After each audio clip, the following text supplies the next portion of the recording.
Welcome to the Deep Dive. Today we're looking at a stack of sources, everything from recent hospital posts to career retrospectives, to ask really one essential question. Mm-hmm.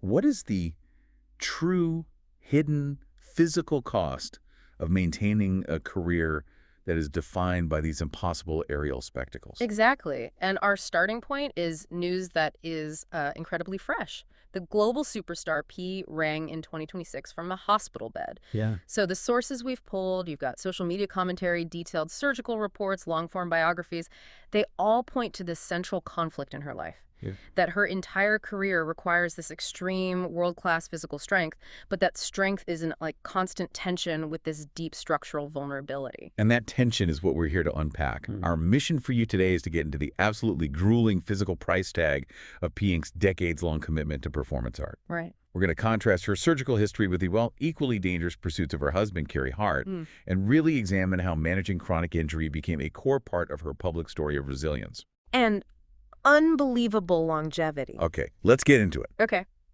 So the moment that really stunned fans was that New Year's Day selfie she posted. Mm-hmm. There she is, smiling. But she's clearly in a hospital gown, and she's announcing she just had cervical disc replacement surgery for 2 discs in her neck. I mean, what an intense way to kick off a new year. It's unbelievable. It is intense, and the sources make it really clear this wasn't some elective thing. It was a necessary repair. She said she was fixing her body and called 2025 a doozy. But there was that one quote that just frames this whole thing. Yeah. Rock and roll is a contact sport. That's the one. That single line just sums up all the wear and tear she has willingly put herself through for her art. It really does. And when we talk about cervical disc replacement, we're not talking about, a minor tune-up. Right. So for anyone listening who might not know, what exactly does replacing 2 discs in your neck imply? It implies a lifetime of just severe concentrated stress. Essentially, the cushioning between your vertebrae, it's been damaged or worn down to the point where surgeons have to go in, remove them, and replace them with an artificial implant. All to stabilize the spine. To stabilize the spine and, more importantly, alleviate what can be excruciating nerve pain. This is the kind of thing you see in, high-impact athletes. And sadly, this isn't even the first time she's been down this road. Our sources point out this is a recurring issue for her neck, right? That's correct, yeah.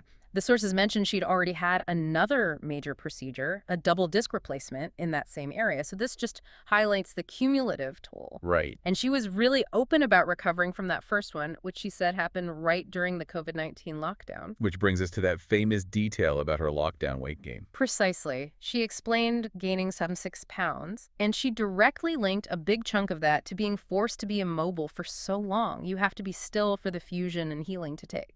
It's interesting how she talks about her body. She calls it her vessel. But looking at this history, it seems like this vessel needs constant, major reconstruction. It does. And the neck isn't the only area. I mean, just a few years earlier, November 2021, she had major hip surgery. And she was just as candid about that recovery. Incredibly candid. She described a brutal first week, talked about pain, med depression, just crying. I mean, for someone whose identity is built on total physical independence. I can't even imagine. It must be so humbling. She said it was, forcing her to rely on others for, the simplest tasks.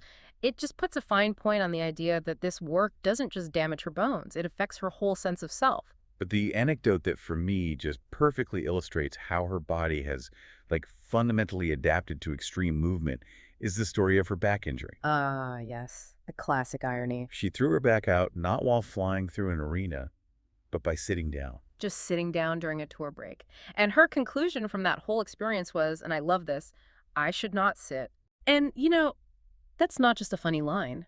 If you really think about it, it suggests her body is so adapted to being in constant high-tension motion. That just relaxing is what's dangerous for it. Exactly. Her normal is our extreme. And this acceptance of danger, this intense physical effort, it isn't just her personal philosophy, it's a lifestyle.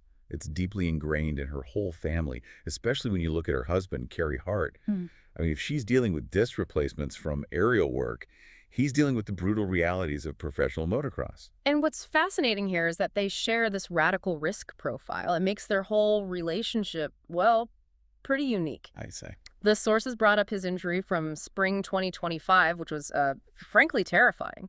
During motocross accident, the handlebars hit him so hard they punctured his gut. Punctured his gut. And get this, it severed his small intestine from his colon. That is just horrific. The immediate medical crisis there must have been. I can't even fathom. An absolute emergency. It required immediate drastic surgery and left him with 20 surgical staples across his chest. Wow. It just highlights that for someone like Carey Hart, risk isn't some abstract idea.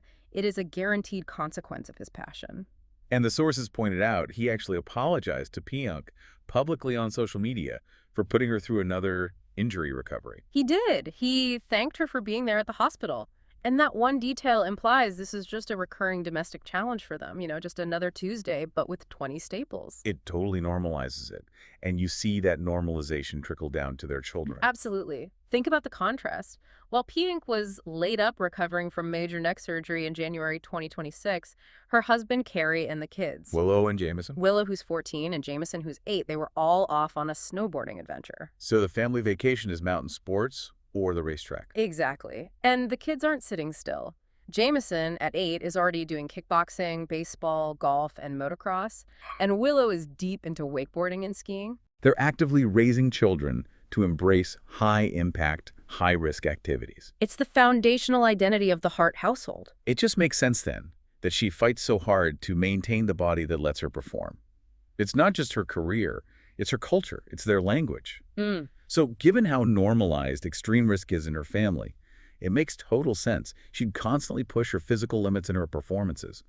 But this extreme physicality, it wasn't always there, was it? Where did this intense acrobatic drive even come from? Well, according to the sources, it all started with an inspiration. She began studying aerial silks after she went to Cher's Living Proof, the farewell tour way back in 2004. Of course. She saw that combination of performance and world-class athleticism and just knew, okay, that's the next frontier for my art. And boy, did it pay off. Her aerial routines aren't just, filler. They're the moments everyone remembers. They completely define her image. You see it with her performance at the 2010 Grammys, which got a massive standing ovation. Billboard later ranked it as one of the top performances of the entire decade. And she just keeps pushing. Performing on roller skates at the AMAs in 2022, it's constant evolution. Demands it. But the higher you fly, the greater the risk. And that near-fatal accident in Germany in 2010 always stands out as such a chilling reminder of the stakes. That was truly terrifying. The sources detail how a flywire activated prematurely during a concert in Nuremberg. So instead of sending her out over the crowd, it just pulled her off stage and slammed her directly onto a barricade. Oh my God. She was rushed to the hospital. Thankfully, she walked away with relatively minor injuries, but it was just this graphic reminder that one miscalculation, one mechanical failure could end her career, or worse. So how does she sustain this? She's 44 now, doing things that would sideline a typical person half her age. The sources mentioned a pretty intense training regimen. Her commitment is staggering. She trains 3 times a day, even on tour days. 3 times a day. Yeah. And her routine is this punishing rotation of high-intensity interval training, HIIT plus, yoga, Pilates, strength training, cardio, kickboxing. She treats her body like she's an Olympic gymnast, not just a pop star. And that intensive routine isn't just about fitness. It's also her defense against the system. Specifically, the insurance system. Yes, this is where that commitment meets bureaucracy. The sources reveal that when she was renewing her tour insurance, brokers tried to say no. They didn't want to insure her stunts because of her age. Because she's 44. Yeah. And the actuarial tables say that's a higher risk. Exactly, but her response to that is just legendary. It really is. She called them out for being ageist, and her counter-argument was just brilliant. She basically dared them to compare her risk level to the NFL players they insure. And she stated, flat out, that she is stronger now at 44 than she was at 25. She uses her documented 3 times a day physical regimen as a shield against that assumption that age just automatically equals fragility. And the incredible thing is she built this massive influence right alongside this intense physical commitment. We focus on the spectacle, but her career longevity, her influence, they're phenomenal. Oh, absolutely. She's one of the world's best-selling music artists, over 135 million records sold. And she's the most played female solo artist in the UK for the entire 21st century. But her influence, it goes so far beyond sales. She really pioneered this aesthetic of raw emotional authenticity mixed with this rock rebellion. Which you can see echoed in so many later artists. Totally. Katy Perry, Keisha, Rihanna. And maybe most famously, Adele actually credits hearing P. Hank sing with changing the entire trajectory of her life. That kind of stature gives you a powerful platform. And she's used that platform not just for high-flying stunts, but for uh, deep vulnerability. Absolutely. She doesn't just show physical vulnerability through her surgeries, she shows mental vulnerability through her personal disclosures. Yeah, she has spoken so openly about her struggles with anxiety and depression. She detailed having these terrifying stroke-like symptoms that turned out to be severe panic attacks.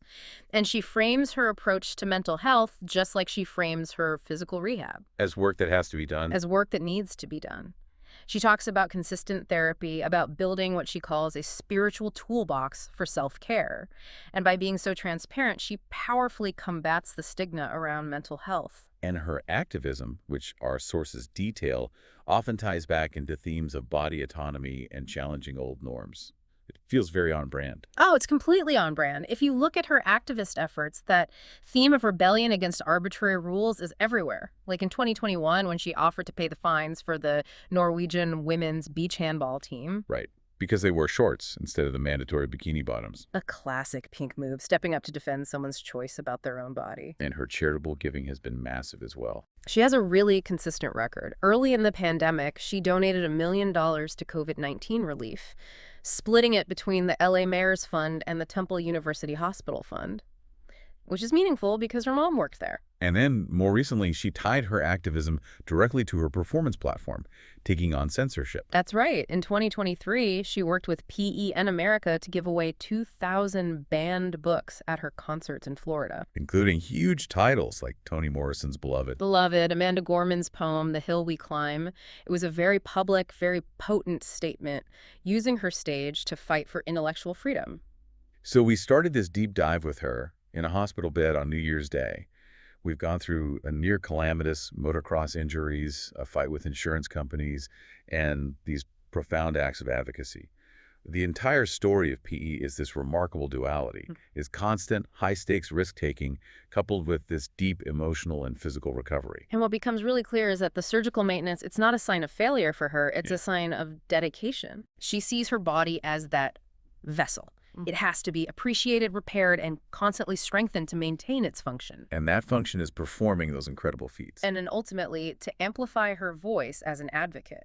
For her, I think physical risk is simply the non-negotiable price of admission for her unique art and her platform. And that's the final thought we really want to leave you with. We've seen how celebrity disclosure on deeply personal issues like mental health, as P-Funk has done with her anxiety, can powerfully combat stigma and help millions of people. Yeah. So when we look at her total transparency about her physical health, from her husband Carrie's devastating motocross injury to her own surgical replacement of the discs in her neck, how does this public acknowledgement of the brutal physical wear and tear required for that level of success change how we view the actual measurable cost of being a generation-defining icon?